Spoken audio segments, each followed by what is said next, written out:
On today's Rebel's Edge, is consumer confidence in the crapper? Today's print sends traders scrambling as it puts the brakes on the mounting bull run. Visa faces off against the Department of Justice as the Biden administration takes its final shots at perceived monopolies. And AI-fueled broadband consolidation just keeps on going as Liberty announces another M&A transaction as the land grab for broadband to take advantage of and supply the demand for AI continues. All that and more on today's Rebel's Edge.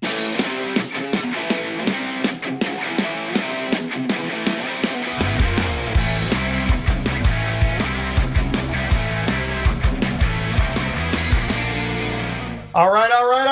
John, you always look so different. I mean, depending on what country you're in or wherever you are. No, Marc LoPresti, our CEO of Market Rebellion, is here with me today. It's awesome. Always good to see you. You were just on TV yesterday, so we'll have to talk about that a little while later on. But that's a lot of fun things going on. As a matter of fact, I'll be on Schwab's network tomorrow. These guys do a great job. They really do. It's as professional as anybody out there, maybe even better. Who knows? I mean, it's pretty impressive what they're able to do. But wild markets. We got a lot of wild stuff going on in these markets, Marc. And John and I were talking about some of the stuff yesterday, but it's great to have you today because I know that you're excited about what we're looking at from the macro perspective. Tell me your macro right now. Yeah, listen, it's all about the data coming out this week, right? And if you wanted data, you certainly got plenty of it last week with Jay Powell's big wow jumbo 50 basis point cut.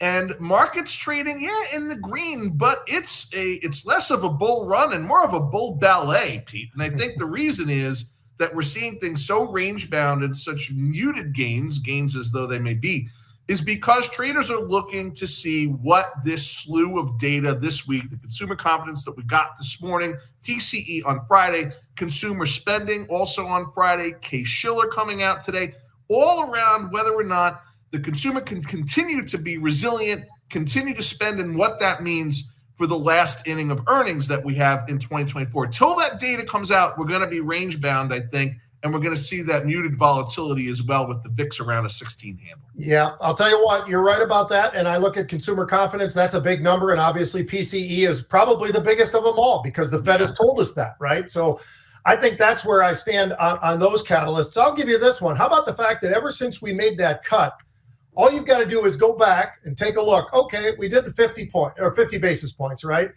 Big move, pretty impressive. Well, what's been going up? Well, I've been watching, quite frankly, and John's been talking about this, but how about Bitcoin going from 57,000 to 63,000? That's been a layup.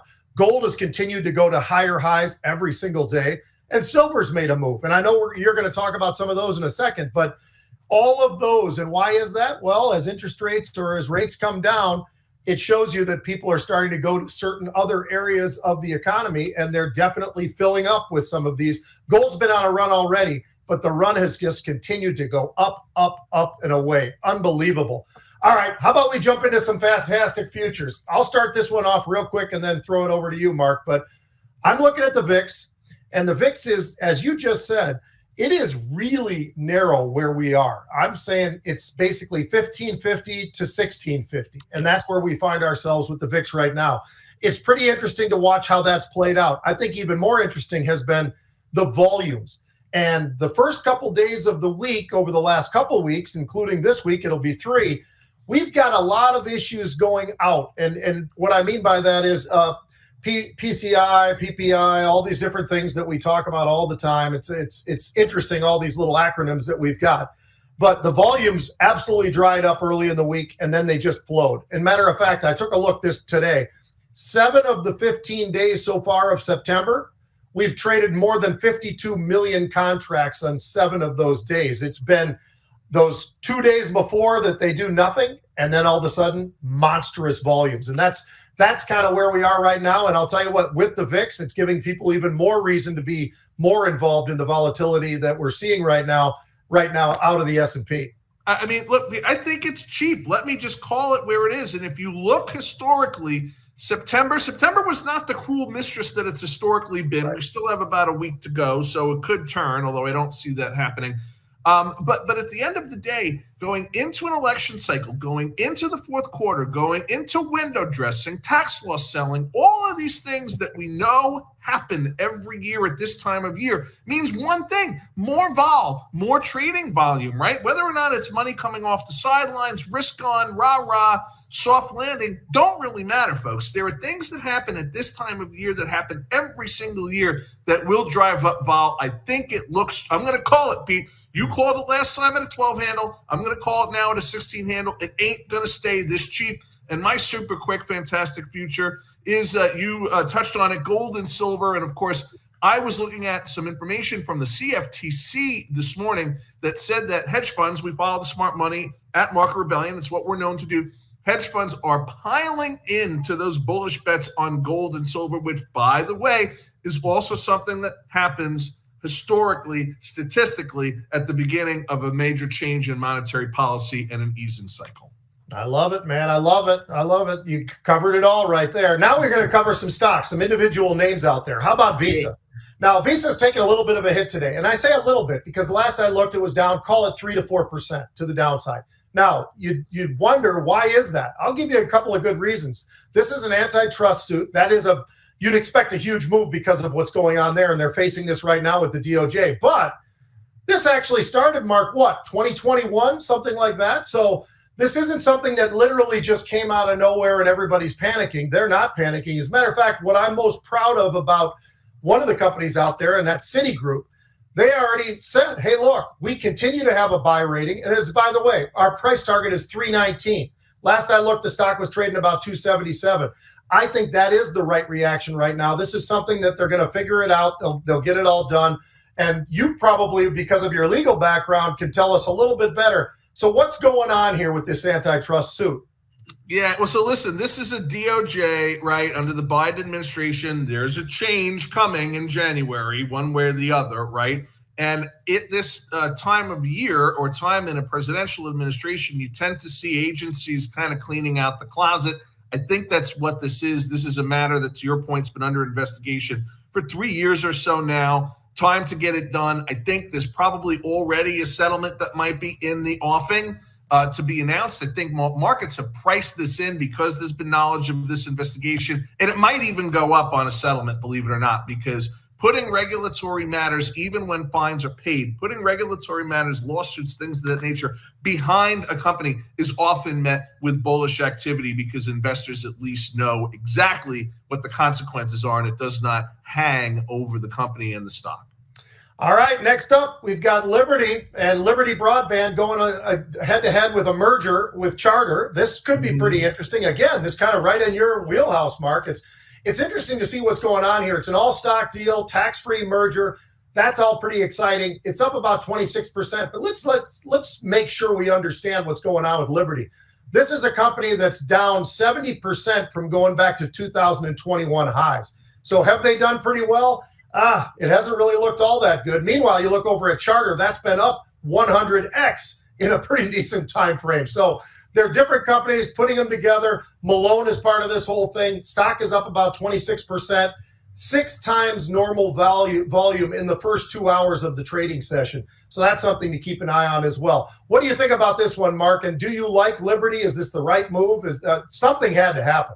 Yeah, something had to. I mean, this thing has not exactly been pretty, right, over the past year, a couple of years. And I think, believe it or not, and it's going to shock you and everybody else watching to hear this, this is an AI story.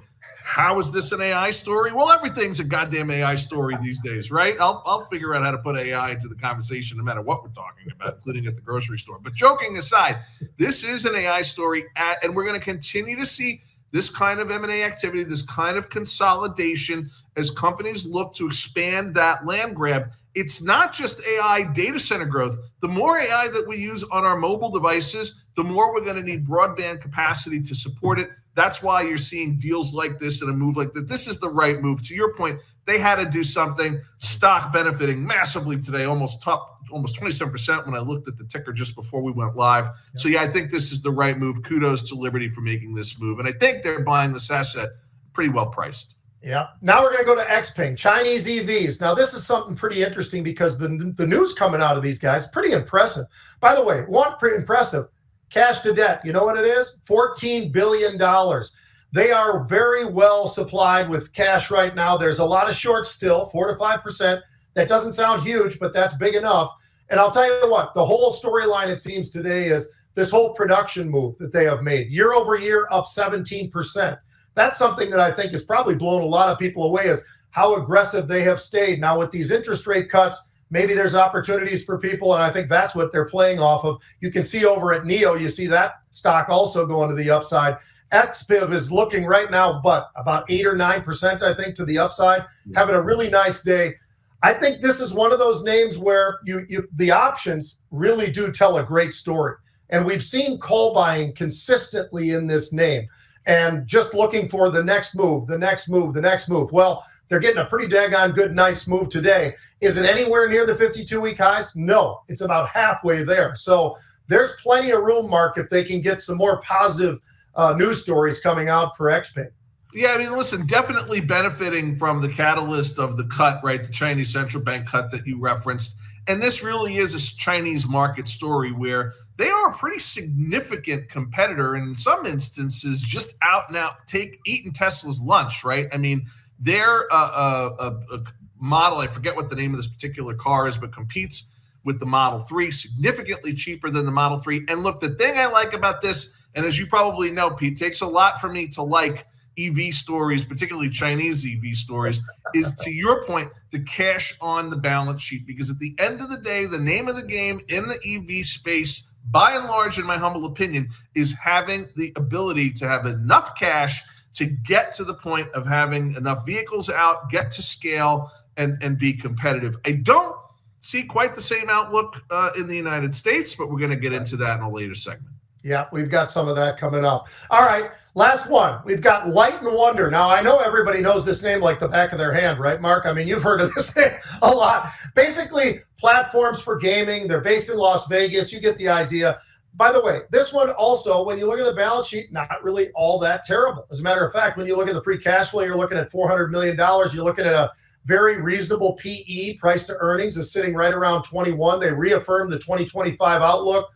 But the stock is kind of getting beat up a little bit today, Mark. It's pulling back. It wasn't too terribly far from 52-week highs. Take a look at that drop of 26%. This name is getting slammed to the downside. I think this is just one of those where I'm not interested enough in it. So for me, it's just more of a no touch right now. Yeah, I would agree. I mean, it's a really interesting space, right? I mean, there is this evolution that's happening in gaming, in casinos, online gaming as well. So I'm bullish generally, and you're on the board, I believe, Pete, of Acres Gaming Technologies, a company that's private that we're very fond of. You might be hearing more about that company in the not-too-distant future, by the way, hint, hint. But yeah, I would not touch this one. And I'm going to do one last stock, Pete. We got to mention this only because it's the kind of thing that we love to do. We love to do for our viewers. We had unusual in the name. I took a look at it. It's a theme that we're talking about broadly here, with the demand for energy that is being catalyzed by the expansion and growth in data centers. I'm talking about OKLO. This is a fission and nuclear fuel recycling company that is part of this wave of going towards nuclear to satisfy that incredible anticipated 30% more demand than we are today by 2030 by all accounts. Got to come from somewhere. We believe it's going to come from nuclear. This was a bull call that I made yesterday on Schwab at 3:30, and the stock up today. It's been up as much as 7.5%. It's up about 7% right now. So kudos to those of you that watched me on Schwab yesterday and put some money into either the equity or the options on this name. And again, we did have unusual in this name last week ahead of the announcements relating to OKLO. So keep an eye on all of these names in nuclear and uranium. That was a commodity, as I said on the spot yesterday, left for dead for a decade, reaching new highs, because we need that uranium and that enriched uranium to supply this revolution. This is a paradigm shift in our energy demand and infrastructure in this country, Pete. We can't produce enough right now. Between the AI and the data centers, and who's buying up all the data centers? Let me see. A bunch of private equity firms that are probably pretty smart. So there's a lot going on there. And the only way they're going to get it done is with nuclear's help. for sure. And I think in a big way. It's not just solar, wind. You can't do it with those. Nat gas, you can at least kind of get a little boost, but they've got to get nuclear. That's why I think this is really an important storyline, Mark. As a matter of fact, we've been talking about this one for multiple months, ever since all of the craze of AI has absolutely gone nuts. It's still there, and I think you're going to see this in uranium with some of the moves to the upside, including names like Cameco and others. Yeah. All right, let's jump to some sports, Mark. We got some fun. We always have a lot of fun. I know you enjoy this whole part of it, but I think you will, because in this particular case, there's a lot of things I think you're going to have opinions on. So let's start off with the first one. We're only 3 games in. This just shows you how much pressure there is in the NFL, the NBA, the NHL, you name it. But if you start off and things aren't going well, the seat starts to get a little bit warm, a little bit hotter, and a little bit hotter. There's a hot seat out there right now because the Cincinnati Bengals were expected to be not only a playoff team, maybe, one of the toughest teams in the division that they play in. All of the different storylines you've got there. You've got Joe Burrow. He's got a pretty nice, healthy contract. He's averaging $55 million per year right now, the number 2 paid quarterback. How do they come up with these numbers? Because a lot of them, by the way, Trevor Lawrence, he's making $55 million as well, but he doesn't have as much guarantee as Burrow does, so Burrow moves up on the chain a little bit higher. So he's number 2, Trevor's number 4. Here's the problem, Mark. Both of these quarterbacks are playing okay, maybe at best. I mean, they're not terrible, but they're playing okay, and the teams themselves are both kicking off at 0-3. Now, when you pay your quarterback the kind of money that you are in both cases here, suddenly you've got to point the finger somewhere. How can you possibly be 0-3? Well, I think right now Zach Taylor is sitting there in Cincinnati thinking, you know what? If I can't get something out of the next 3 or 4 games, I might be out before Thanksgiving. I mean, there could be real problems there. And I look at Trevor Lawrence and I take a look at his coach, Doug Peterson. Yes, these guys he's been to a Super Bowl, obviously. He's done a really good job as a quarterback whisperer type coach or whatever. He's a former quarterback, Green Bay Packers. But it just makes you wonder. They've got all this money tied up in just these quarterbacks. And if you start off 0-3 and you are not clicking, Mark, that's a huge problem. And it's amazing how in the NFL, they don't have any patience at all. And I think that their patients are already starting to not feel like it's going to be all that great, and the seat is getting pretty damn hot for those 2 teams. Yeah, I mean, listen, it's no different from a CEO, right? You make a significant allocation of capital, a significant investment in a business expansion, a marketing campaign, whatever it may be, and if it doesn't provide a return on capital, your investors, in this case, your fans and the sports media, turn to you and say WTF. But I do have a question, though, Pete. Is part of the reason for this the underutilization of quarterbacks in the NFL? Is part of the reason for this the kid gloves with which these guys are being handled? Do the coaches just get more aggressive and say, I'm willing to risk injury, I'm willing to take more risks, with these divas of the football field, and try to get more out of that investment? Or what's the play when you're facing this kind of a situation? I can give you a really good answer. In general, in my opinion, I look at the teams that have some of the highest paid quarterbacks, right? Mm-hmm. Look at the Cleveland Browns. They're struggling. Take a look at these 2 teams. Obviously, Cincinnati Bengals, big time struggling. Jacksonville struggling. Why are so many of these teams struggling that have paid out? Dallas Cowboys right now, right? I mean, the Dallas Cowboys were supposed to be one of the best teams in football. They gave Dak Prescott all of this money and everything else. I'll tell you what, Mark, when you pay one guy $55+ million a year, how much does that go into a cap that's $255 million? Well, suddenly you've got one player getting a huge percentage. Right. You can only pay so many guys because otherwise you've got problems with the cap. So I think that is part of it, to be honest with you, is how much money is devoted to, first of all, a quarterback. Second of all, almost every one of those teams that I just mentioned. How about the wide receivers? I mean, we know what JJ's getting. We know what CeeDee Lamb is getting. All of these various receivers are getting these ungodly contracts for, call it, anywhere between $30 and $40 million.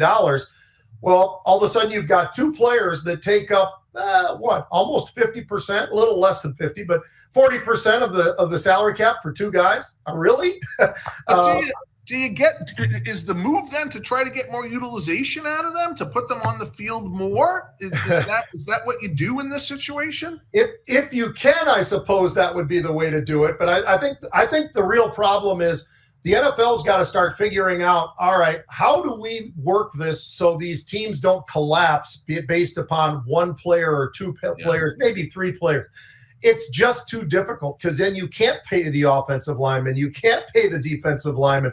And they're as important, quite frankly, in a lot of ways, as almost as much as these quarterbacks and receivers. Matter of fact, I've been out on record saying I wouldn't pay my receivers that much money because, quite frankly, the difference between the number one receiver in the NFL right now, a guy like Jefferson with the Vikings, you look down about number 20, how different are they? Really not as much difference as people sort of think. So I think that's part of the problem, too, is how they distribute the money. Next up, I'm going right back to the quarterbacks, but I'm going to one. The Washington Commanders, Mark. Tell you what, Jaden Daniels won the Heisman Trophy last year. He was not the first pick in the draft, though. Everybody was talking about this is a draft filled with 6 quarterbacks going in the top 20, right? I mean, absolutely crazy this year how they went nuts about what they were doing on the draft. But Jaden Daniels played at LSU. All he did was, well, he did okay. He had a 72% completion rate. He threw, incredible 89 touchdowns and 20 interceptions. I mean, this guy really was absolutely magnificent as a player. I mean, just absolutely magnificent. Well, he's come into the NFL. Suddenly, the Washington Commanders look like a team that might be more than just, everybody's off week, because now all of a sudden they got a quarterback he's got records going on right now. He's 80% completions in the first 3 games, Mark.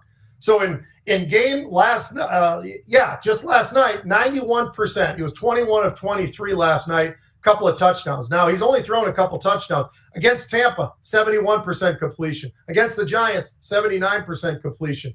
There is something to be said about what this guy's doing with this team, how he's throwing the ball, how he's manning the offense. And this is a rookie. He was taken second in the NFL draft.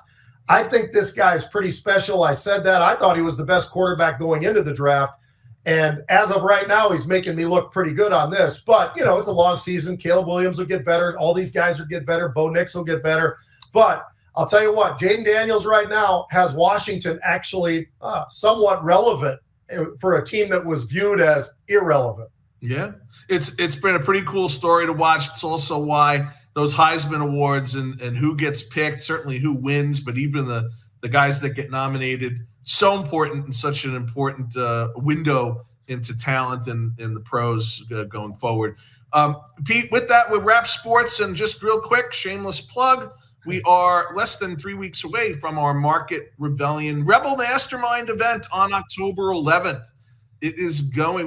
We're sold out of the VIP tickets. Those are gone. Don't try to buy one. You can call, you can cry, you can beg. We don't have any VIPs left. We do have a few executive tickets left. It's going to be an incredible event. As you know, Pete, we've got Liz Clayman, Charlie Gasparino, Larry McDonald, General Anthony Tater. We've got an incredible lineup of celebrity speakers, as well as our top and your favorite analysts from the Market Rebellion team. We're going to be trading live in person with real money, demonstrating our 4 most popular strategies, like Rebel Pit, unusual options activity, of course, real estate instant cash flow. We're going to be demonstrating some momentum strategies. If you haven't grabbed a ticket yet, please do. MarketRebellion.com. You'll see a little pop-up, or you can scan that link that our producer just popped up there. And with that, Pete, I think we sign off until tomorrow. Yep. Look forward to it, man. We're back together again. We got John somewhere. God only knows where he is. I mean, it's all at all times, somewhere in Europe doing something on a boat or whatever he's doing, but